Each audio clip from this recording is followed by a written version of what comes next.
Welcome to a new episode here in the Energy Bridge. Today we have the honor to be in Slovakian Parliament with Karol Galek. Thank you very much for having us today. Thank you for the possibility to be here. Yeah, and to talk about what is happening here in Slovakia. For sure, we're going to be in a bit in a politic way. And you were in the middle of the crisis, being minister, and so yeah, a lot of things to cover. I'm super excited about this conversation. So yeah, welcome. Thank you. Thank you very much, Karol. What an absolute honor, first of all, to be here. Thank you for inviting us.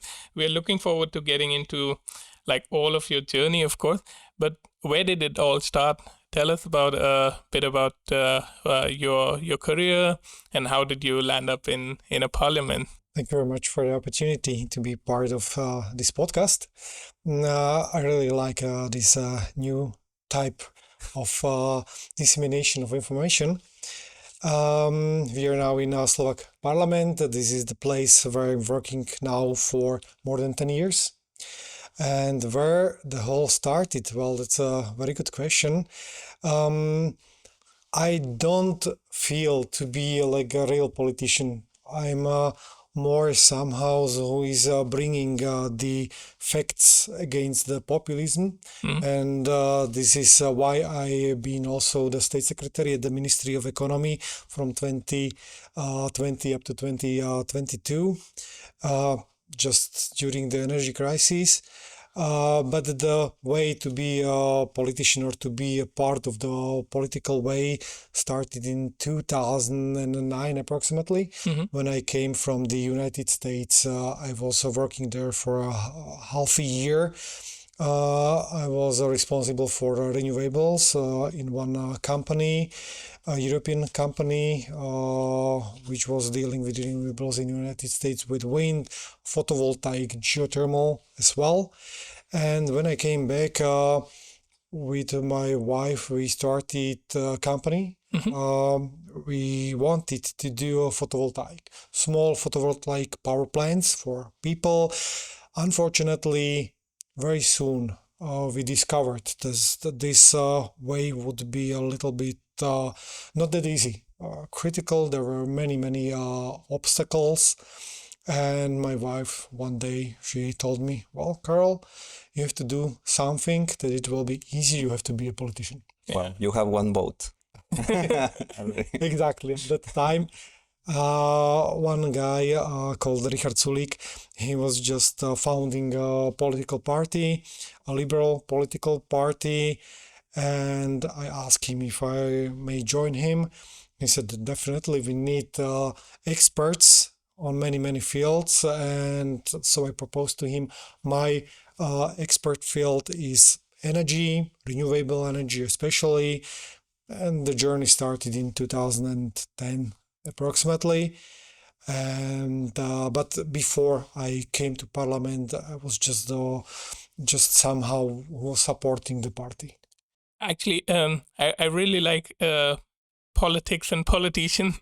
And please just walk us through how we are in the parliament, how does the parliamentary committee works, a bit about Slovakian politics, who are the players, and how is it going currently?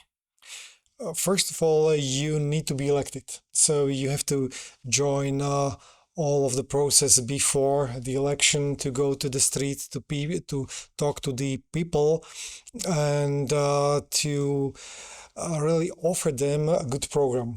Our program was always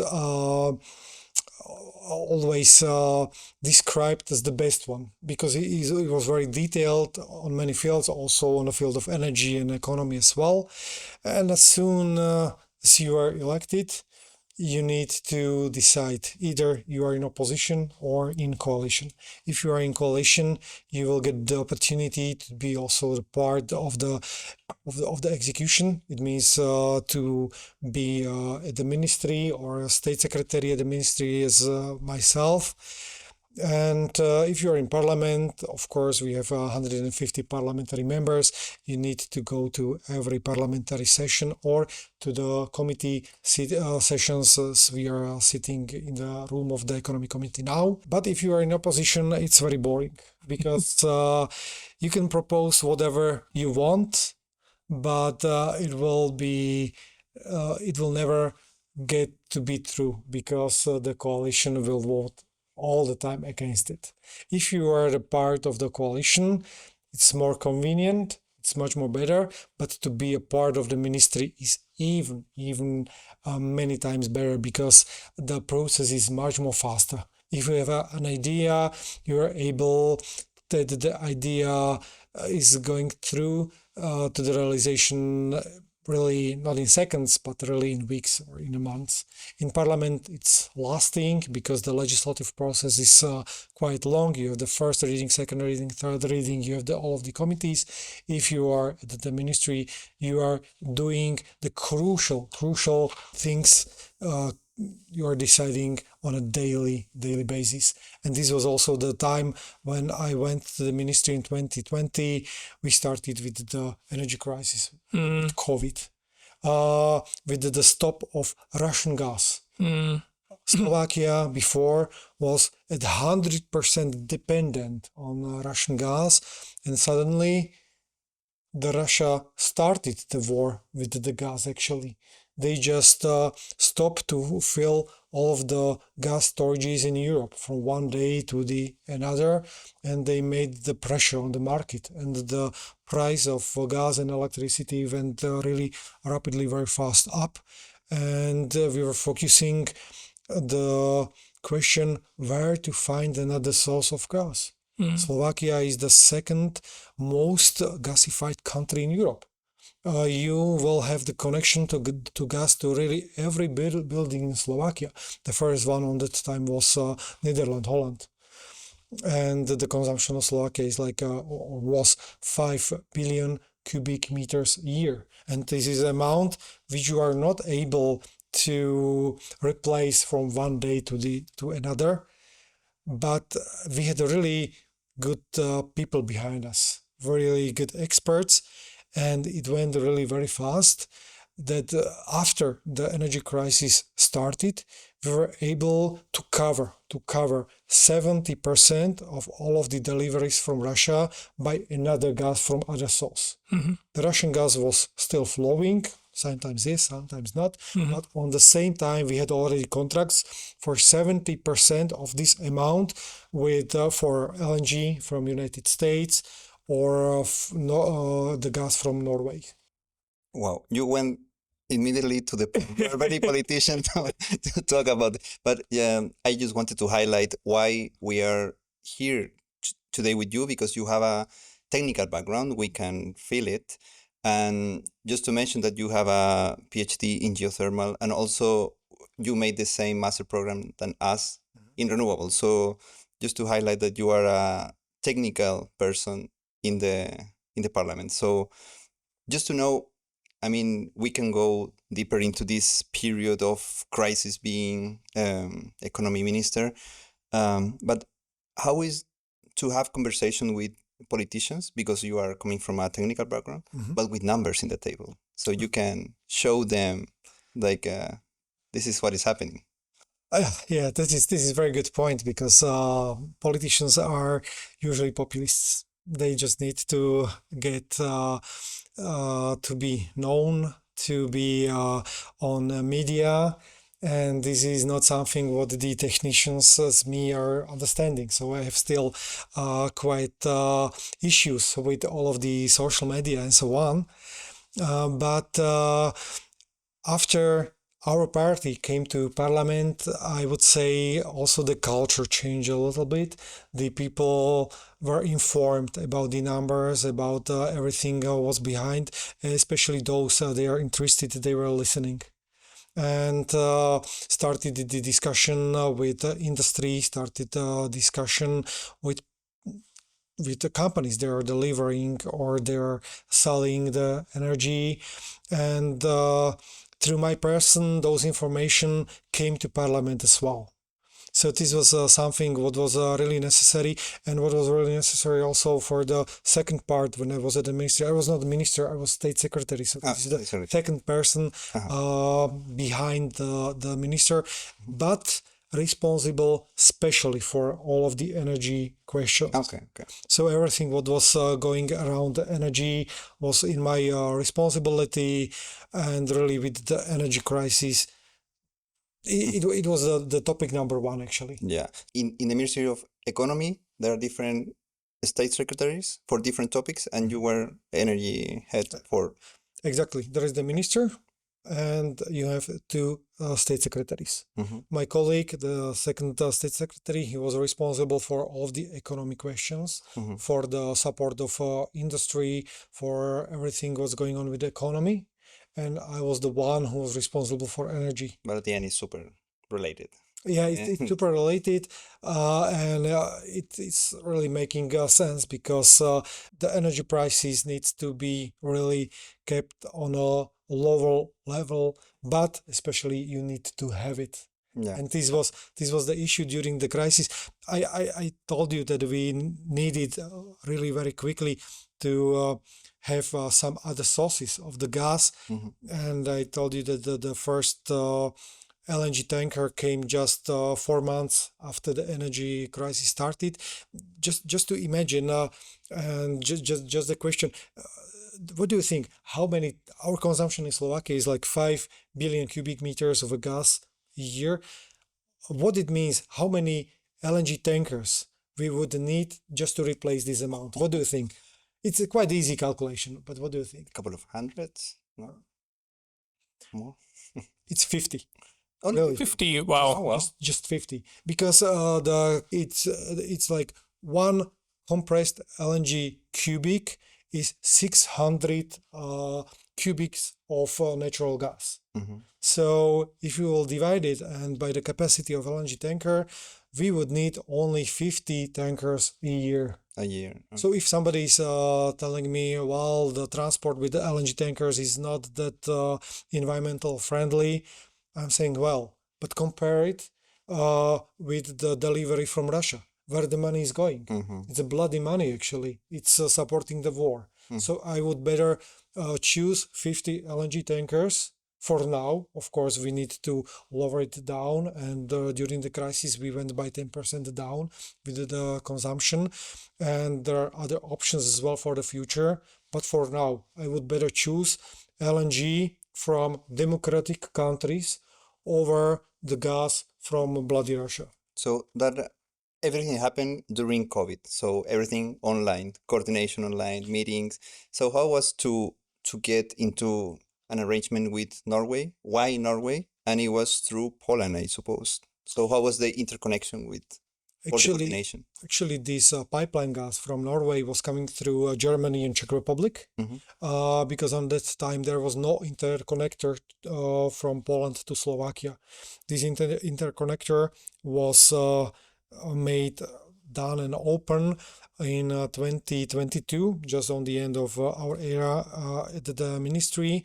But this was also again a big success for us, because the capacity of this interconnector is equal to our yearly consumption in Slovakia. So we will be actually able to deliver the gas only from Poland or through the terminals in Poland, which were open. First terminals in Poland were open also only during the energy crisis.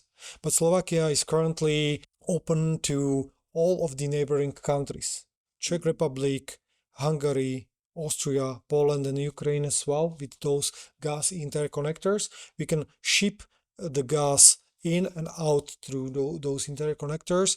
We are in the middle. We are in the middle of all of the gas pipelines. Our prime minister, he's saying, no, we are on the end of the pipeline. No, you have to see the opportunity. We are in the middle. We can ship the gas from south to north, from north to south, from east to west, and opposite way.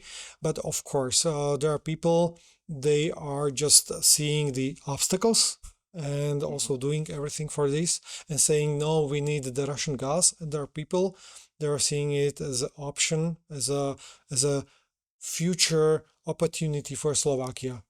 And then it's also me, and I'm saying, no, we do not need the Russian gas anymore. We are open country, and we can have the gas from anywhere we need. Yeah, just a follow-up thing on that. There's also exemption for Slovnaft. Do you think it's a necessity then, just going on with what you're saying, or is it something that you need for the transition period? In the meaning of Slovnaft, there is a refinery. It's like UMV in Vienna, and they were dependent on Russian oil because the technology was able to produce all of the oil products only from this Russian middle heavy oil. Now they're saying we are able to use also other oils. We need to invest roughly 200 million euro, but if feasible, they already tried another so-called soups. It's like a mixture of several oils coming from Azerbaijan, from Arabia, and other countries, and they're saying, yes, we are able to do that. We need some time, but what we also need is to have the opportunity to get the oil.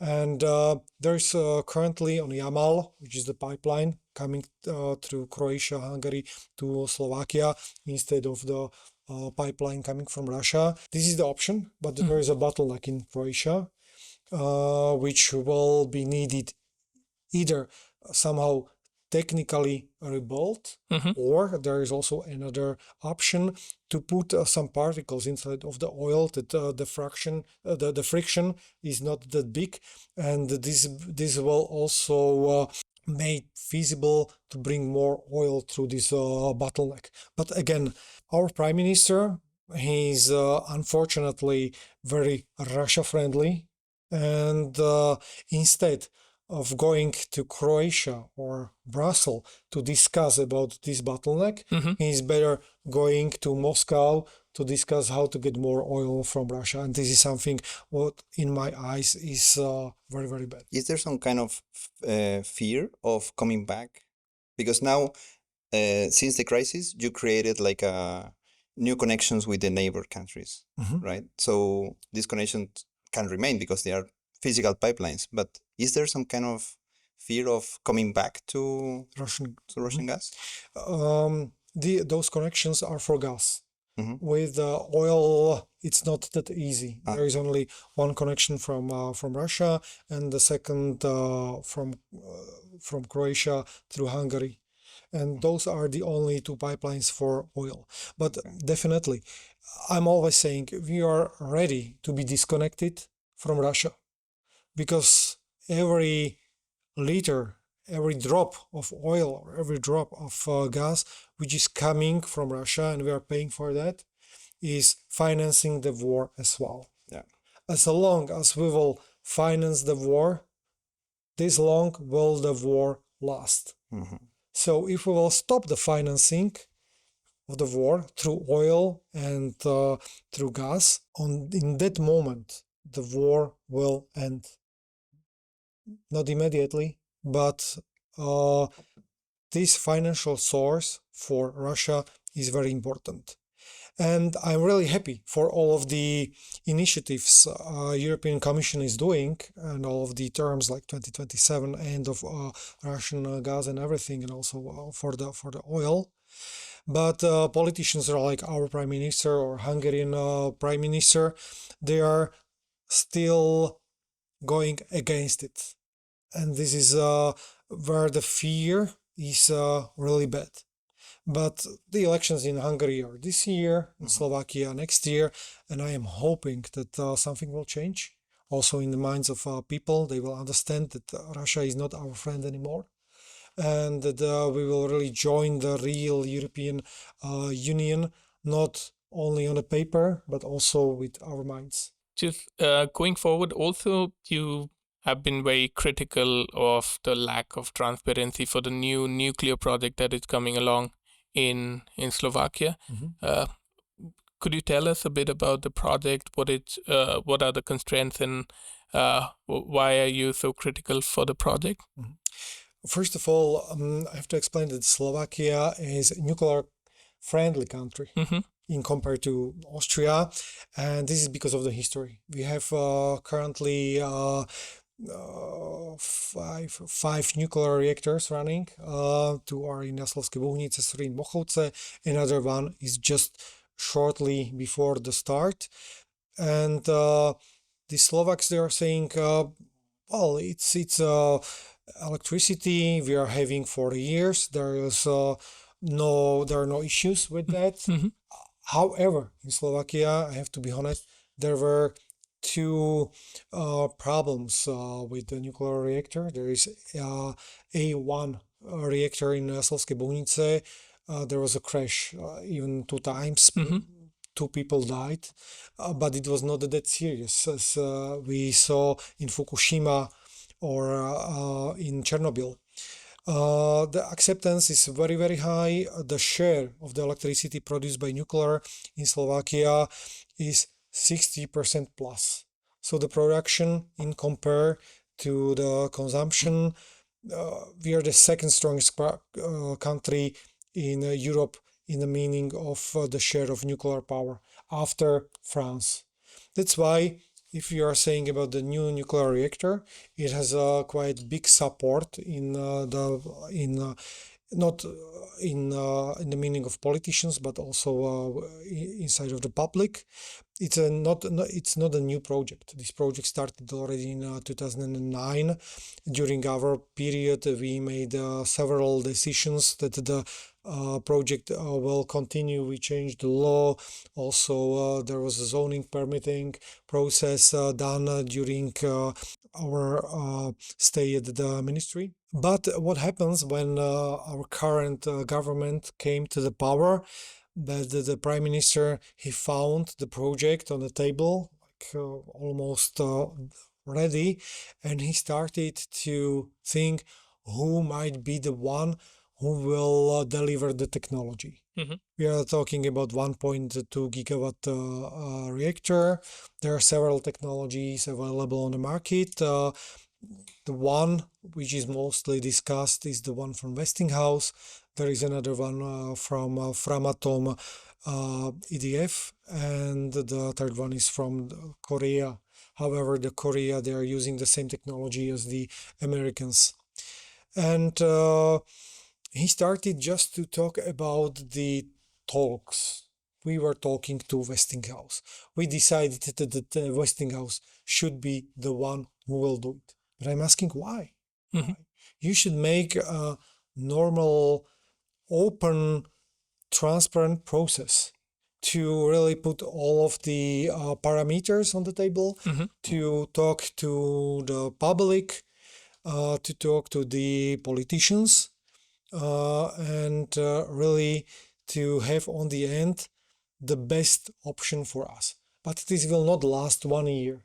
It might last several years. But Robert Fico, who is the prime minister, he is in charge now. And he knows that he will be not in charge anymore. So he's really pushing very, very quickly for just one technology, which should be decided on the end. So this is my fear, why I'm saying there is huge financial risk, there is a huge risk of reputation. We know about Hungary. They decided for Rosatom without any other options on the table. Austria was asking the European Commission if this is okay, and the Court of European Union decided no, this was not okay. So we would like to avoid such a process. There are many reactors going online in Europe, also in Czech Republic, in Dukovany, and I'm saying we have to have the transparent process for everything what is going on, because if on the end of the day, if there will be some questions, open questions still, the process will stop. Yeah. And just following question regarding nuclear, because you're a friendly nuclear country, but you also are a renewable promoter. And how is the lobby from nuclear companies or nuclear sector to maybe stop a bit to have more renewables connected to the grid? Very good question. You know, in the period of 2016 up to 20, there were many green projects online. We started with a big photovoltaic. This started actually in 2010. Unfortunately, this process was again not very transparent. There were many connections for photovoltaic given to politicians or friend of politicians. This is why also renewables got very bad name. If the people were talking about renewables, they were always saying, oh yeah, the photovoltaic, which was given to a friend of the prime minister, and he is now getting a huge tariffs for it, and we are paying in our electricity bills, that he is having good earnings. In 2016 up to 2020, and again from 2020 to 2022, we changed many laws that it will be also available renewables for the public, for the normal people, that the installations will be rooftop based. We opened interconnector for electricity with Hungary, which means there were again more space to connect more smaller installations as well. And really, we did it in 2021. In 2022 and 2023, there was a huge jump of such small installations. We released the process, the administration. We made it very easy to be connected to the grid. Of course, there are DSOs. They are saying it's not good for us because of technical reasons. But I'm saying if it is possible for a huge nuclear reactor, it must be possible also for small power plants. But the lobby is very big. The nuclear lobby, nuclear power plants are in a renaissance in the whole Europe, in the whole world, and the renewables are going somehow to the back. But I'm always saying we need to have a healthy energy mix. If we are talking about renewables, in Slovakia we have a lot of photovoltaic, not that much than in other countries. Also my role in this whole, when I came from United States, we started with the company, there were many obstacles. We founded SAPI, Slovak Association for Photovoltaic Industry. This was founded by our small company with Fronius. Fronius from Austria was a founder of SAPI. SAPI is nowadays the biggest organization for renewables. They have a really good name, and they are present by every legislative process if we are talking about renewables or energy topics as well. But still, nowadays, what we started before during our presence at the ministry was to have also some wind in Slovakia. Yeah. If you are coming from Austria to Slovakia, you can see on the border. Yeah, that's where I was going, because in the train you see a lot of windmills. In the way you cross the border, because it's like 1 hour away, Vienna, Bratislava, and then it's nothing here, and it's the same wind, the same land. Some politicians are saying, no, the Austrians, they steal the wind from us, and that's why we do not have any wind potential. That's of course not true. The problem is again in politicians. What do you think? How many windmills are in Slovakia? It should be 10, 20. 5. Only 5. In Slovakia, we have only 5 windmills, very old windmills. They were installed like 25 years back. And the whole process, legislative process, or maybe administration of everything is on the table. But still, there are some politicians that are saying, it's a very sensitive topic. People are against it. People are not involved into those projects. So there are many initiatives against wind. Yeah, there is another law that we heard. There was a kind of tax, extra tax for renewables, like to discourage the connection. When was it? How How was it? It's the G component. It's like you have to pay to be connected to the grid. But only for renewables Um, or for every. well, you cannot do a law just for one type, Mhm. but you can put inside the parameters that afterwards on the end it's only for the renewables. Okay. And this is what happened. So really, for example, for photovoltaic, it's something it's something what might kill for the future the renewables or photovoltaic especially. That's why we were proposing that it should be removed. Hopefully, for the future, it would be removed. And also, this is some killing point for wind as well.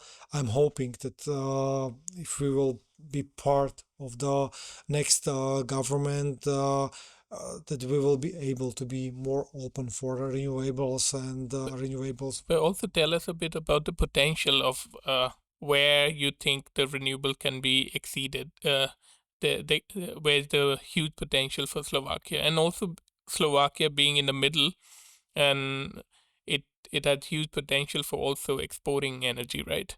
Like for do you think that the renewables going along, and maybe in the future there will be a lot more renewables coming, and then Slovakia exporting energy because the market is anyways integrated, so you don't need to consume that, but rather just export it to other countries.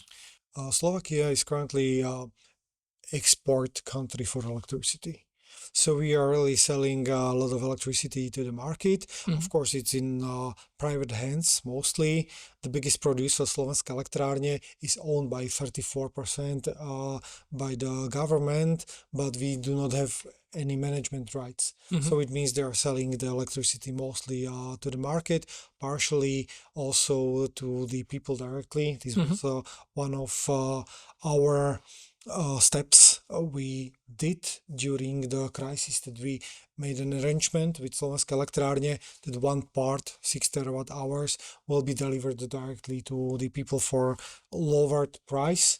But the most of electricity which is made in Slovakia is available for German companies, also for Slovak as well. For the future, the consumption, not only in Slovakia, but in the whole Europe, will go up because of heat pumps, because of electric cars, because of the heavy industry, which will use more electricity. They will not use anymore the gas or the coal.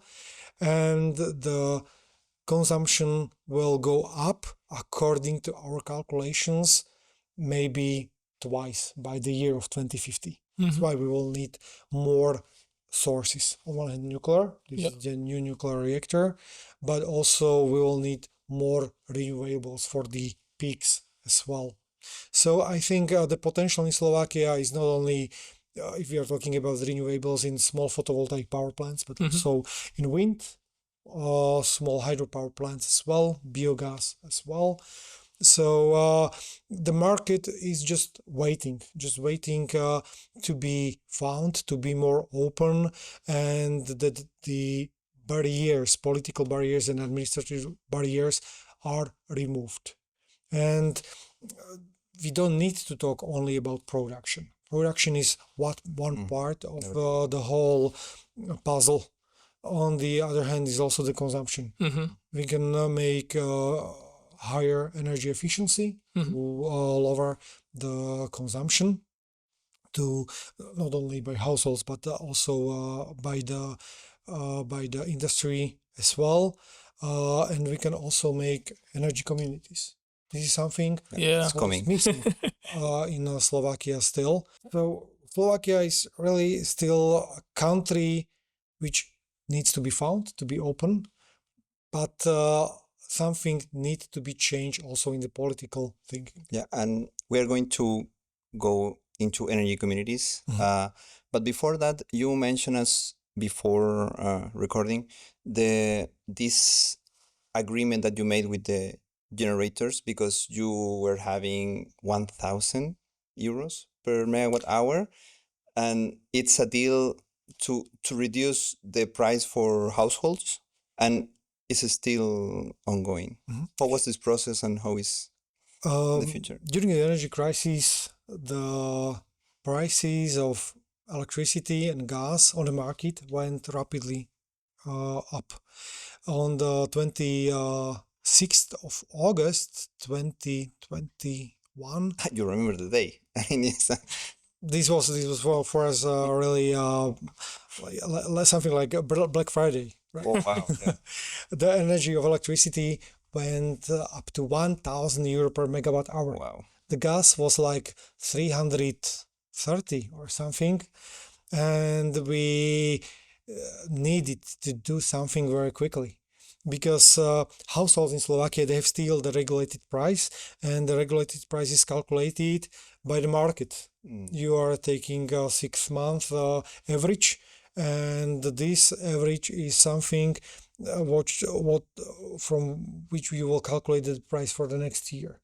And we saw that if we will take this 1,000 euro from the market for the next year, the price for households will be like 560 euro per megawatt hour. Wow. And we said like, oh, before it was 61, and now it should be 560. So we were checking all of the options we have on the table, and one of the options was to start discussion with Slovenská elektrárne, which is the biggest producer, and they're producing, I think, 70 or 80% of the electricity which is produced in Slovakia. Slovakia is producing approximately 30 terawatt hours of electricity, and the consumption went down to 26.5 terawatt hours, something like that. But before the crisis, it was almost equal. And we started with the discussion with Elektrárne. We said, okay, we as a state, we have a share of 34% in your company. So We can have the dividends, or you will give us the electricity, and we will give this electricity to the people. okay. So this was the agreement we made why it at was the one third. time. That's why it was one third. Slovenská elektrárne, they are producing like 20 terawatt hours approximately. We took 6.1 terawatt of it, and we give it to the public through the companies that are selling the electricity. And we said, okay, this electricity will be sold for the same price as it was before the crisis. Okay. And this is still lasting. And I'm saying this is not good anymore, because we do not have the crisis here anymore. And the electricity price on the market is maybe 30% higher than before the crisis, and the people are happy that they have this cheap electricity. But on the other hand, there is no It's not the pressure. real price.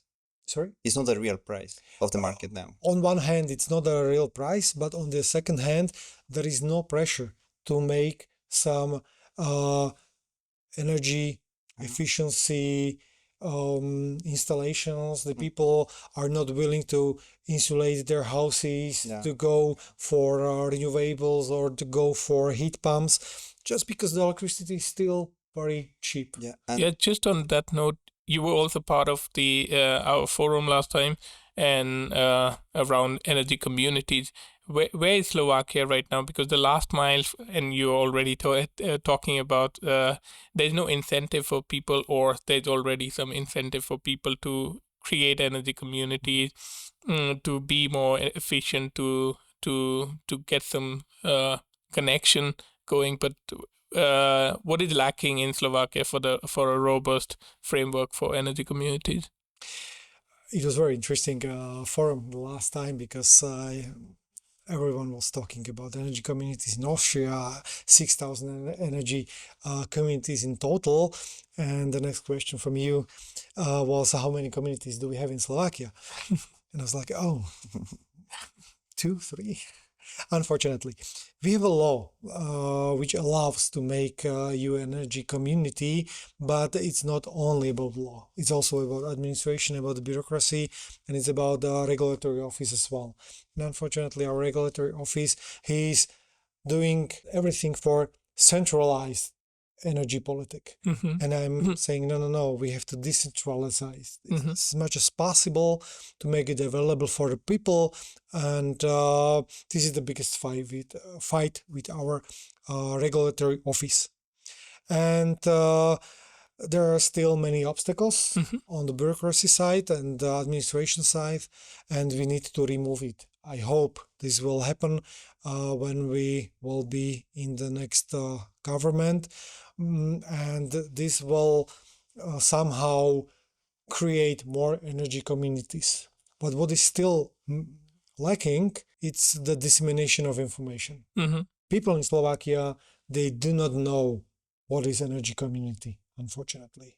They are not having enough information about renewables or how to consume energy or how to save energy. Mhm. If I was the one who was talking about savings during the energy crisis, everyone were just like, What is that? why? We have a cheap electricity. Why are you talking about savings? We do not need to save. I was telling to our former prime minister, well, what you need to do is the same what the Japanese prime minister did when was the big disaster when Fukushima happened. They had on that time a huge lack of electricity. There was a hot summer and there was not enough electricity for air conditioning. He was the one who came in the front of the media. He put his tie down, the jacket down, and he said, okay, it will be hot. It will be hot not only for you, it will be hot for us.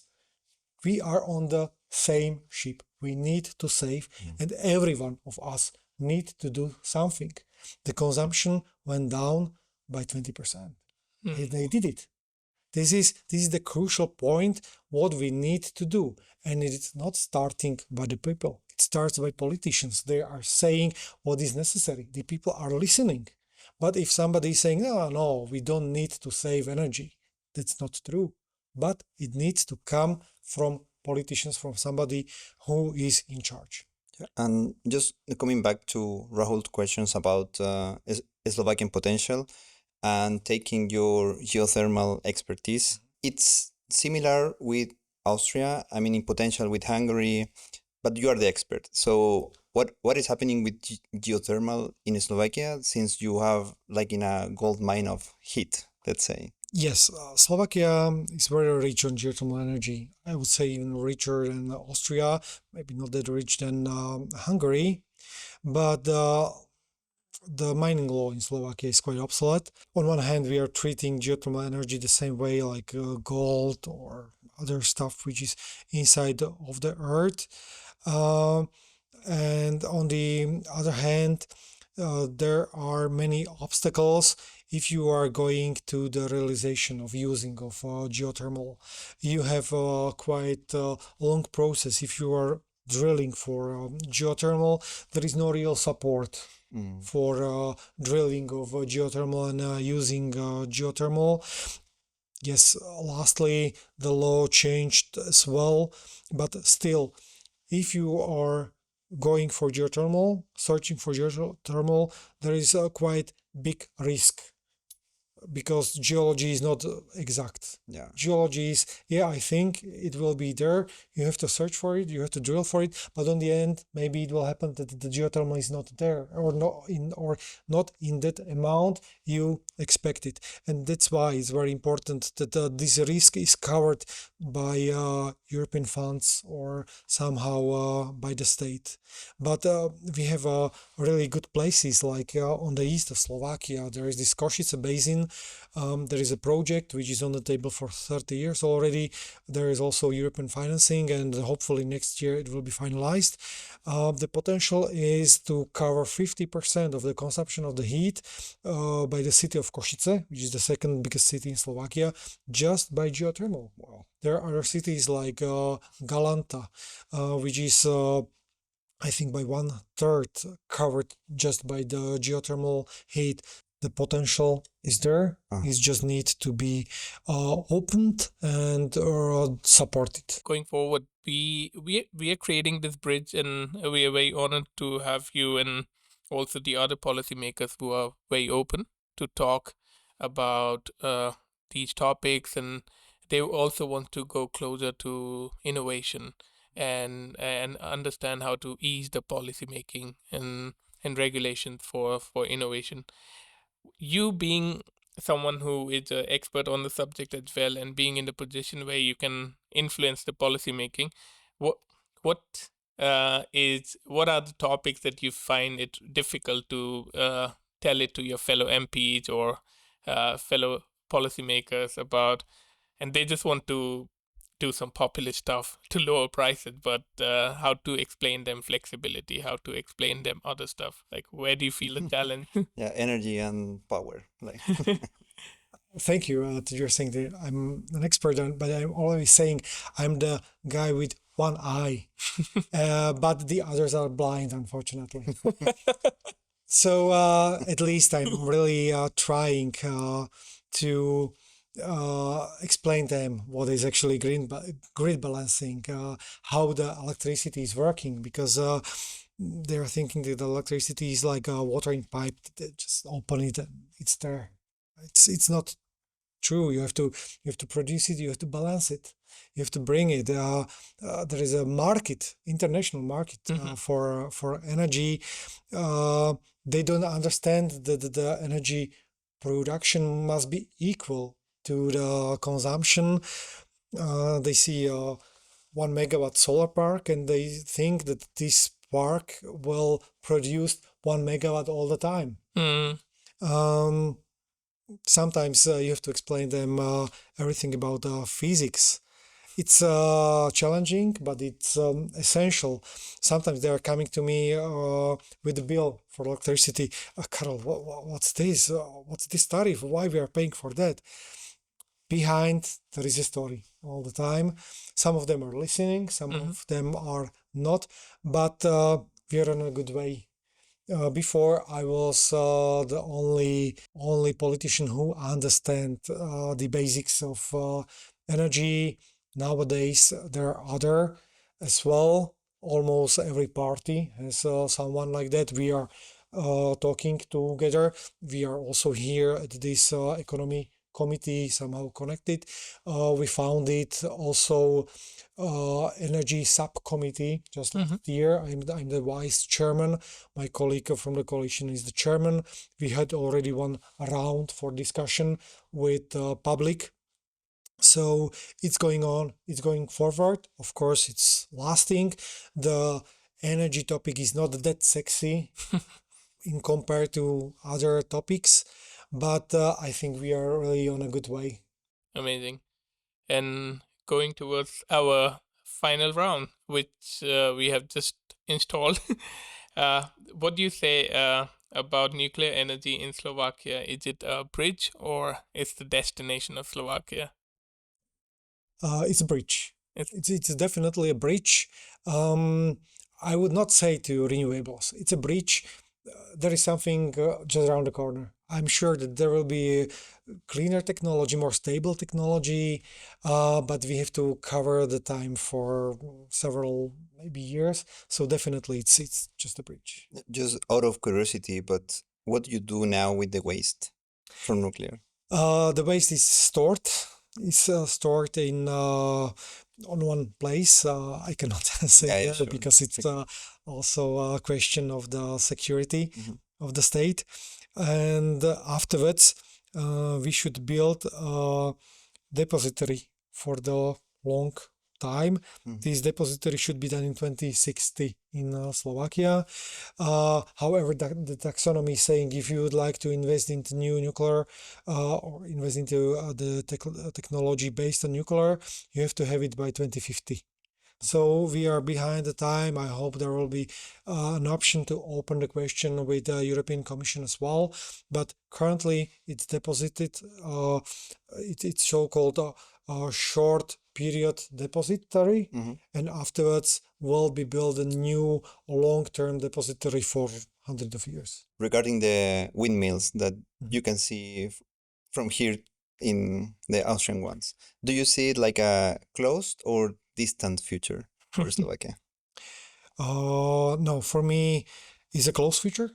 The projects are on the table. The legislation is on the table. We just need to talk to the people. They are afraid of windmills.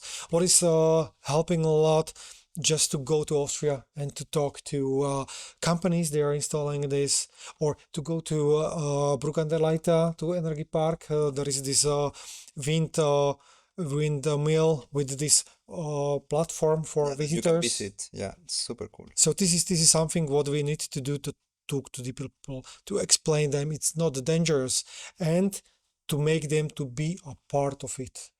Because now it's only about investors in compared to Austria, where the first wind farm in Bruck was built, helping with the help, financial help from public, from people living in Bruck. It was a consortium of farmers, and this is what they need to understand. This energy is helping us. It's our energy. It's part of our energy community, and then it will work also in Slovakia. Amazing. Yeah. Karol, you just before the interview started, I saw your phone. Could you please explain it to our community what you're using and why you're using it? Okay, it's a phone. It's like the display is e-ink. Yeah, I know it's not common nowadays, but it's helping my eyes. And also it's helping to have less distraction from social media, because I think this is a huge problem for the generation of today. And this started with my kids because they were all the time just checking the media, Instagram, Facebook, TikTok. And I told them it's not good for you, and it's not good for your eyes, it's not good for your brain. It's something what you need to reduce. And they told me, "Wow, father, but you are all the time on the phone as well." So I decided to go for something like that, where I cannot check my Facebook, where I cannot check. Be the change Instagram. what you want to see. Exactly. Afterwards, they saw, okay, Papa is not anymore that much on the phone. So I offered them, you can have the same phone as me. Say no. Use. But it's built in Poland, you said, right? Yeah. It's built. Yeah, this is the advantage as well. This is not a Chinese phone. It's a phone built in Poland, and it's working really smoothly. I'm happy for that. I'm having it for 4 months approximately. The battery is lasting for sometimes 3-4 days. Amazing. But it was done by me, this decision, just to show to my kids that also nowadays we can be not that much on the social media. We can be focused more on our daily life. Regarding the heat pumps, what do you think with the previous how do you call it? Panelaki? Panelaki, yes. The Panel building, concrete buildings. concrete buildings. Do you think that heat pumps with that structure, without insulation, it's viable, or is a waste of money to invest in heat pumps? Well, without complex renovation, it's not possible, of course, because heat pump, you need firstly to do every other step regarding energy efficiency, to make insulation, to change the window, to insulate the roof. And just afterwards, when you did everything this before, you can install or replace the gas stove with a heat pump. And it is technically viable. It happened in Slovakia as well. Also in Bratislava, there is one block of houses like this, made in the communist or socialist era, made of concrete. They made everything before, and they are heated now just by heat pumps. They put photovoltaic on the roof. Beside it, it's the heat pump, and they really lowered the consumption on the lowest level as possible. It's feasible, but you need really firstly to do everything before. First to reduce, then to clean. The energy you are not consuming is the cheapest energy. And this is also regarding not only electricity, but heat as well. Mm-hmm. Yeah, and politicians like big budget project. if you have 1 billion to invest in a project in Slovakia to accelerate energy transition, to accelerate deployment, what kind of projects you would take upon? I was talking about energy efficiency. So definitely insulation, energy efficiency, this is something what we really need. The cheapest energy is the one we are not consuming. It's also the most environmentally friendly and also the most secure because we are not delivering it from other third countries like Russia. We are not sending money, bloody money, to Putin. And this is really very important, firstly, to reduce our consumption and then to think how to produce the energy in the second step. So definitely energy efficiency at first. And I want to ask you, like, who drinks more beer, Slovak people or the Czech people? Czech. Czech people, this is according to the statistics I read before, we are somehow mixed, wine and beer, half-half. And if you could choose a person to drink a beer with, would you prefer like an Austria green politician or a Slovak high CEO to talk about energy? This is a tricky question, and I will give you a tricky answer. Okay. I would better choose a CEO from a really heavy industry company because it is very easy to talk to somehow who has that green thinking. I have the same. We are using the same words. We are speaking the same language, but those people are very open. You can talk to them freely. You can visit them freely. You have everything online, and they are also publishing their thoughts without any obstacles. On the other hand, you have heavy industry, someone who needs the energy, and behind it there are many numbers, many technical background informations, and this is something what is really closed. So I need to know also from the other side what is really necessary, how to keep them alive, because this is also about economy. I'm still a half politician. So I really need to talk to both parties, to the green ones. I'm open, I'm talking all the time, but the other side is also important. So you take both beers. I'm not drinking, but if it will be a non-alcoholic beer, definitely. Okay. Amazing. Karol, first of all, thank you very much. It's been an honor to come to the Slovak Parliament and for you giving us the time and also the tour of the Parliament. And if you have any closing thoughts on the interview and for the community and for also the Slovak people. Thank you for the opportunity to be part of your podcast. I found it really amazing, and you're really doing a great job. I will share this with my colleagues as well, and I hope many people will listen not only to this part but also to the other, because not only energy is about facts, but our daily life is about facts. We need to have less populism. We need to be open the eyes to everyone to understand the basics. We need more experts. They are taking the decisions on the end of the day. So study hard, think. First of all, understand the data, and on the end of the day, we will have much more brighter future. Amazing. Yeah, just funny fact, like seeing your bios yesterday, I realized that we share the same birthday. Oh, really? 14th of July. Oh, nice. So it's French Revolution. Exactly. So we hope now we can contribute to the energy revolution, and we are very happy to be here to foster our mission of covering what is happening in Central and Eastern Europe. Slovakia is a super interesting case. So yeah, again, thank you for having us today, for taking the time, and thanks to the community for watching the episode and join us in our mission of covering energy transition in Central and Eastern Europe. See you Thank you. next time. Bye. Bye.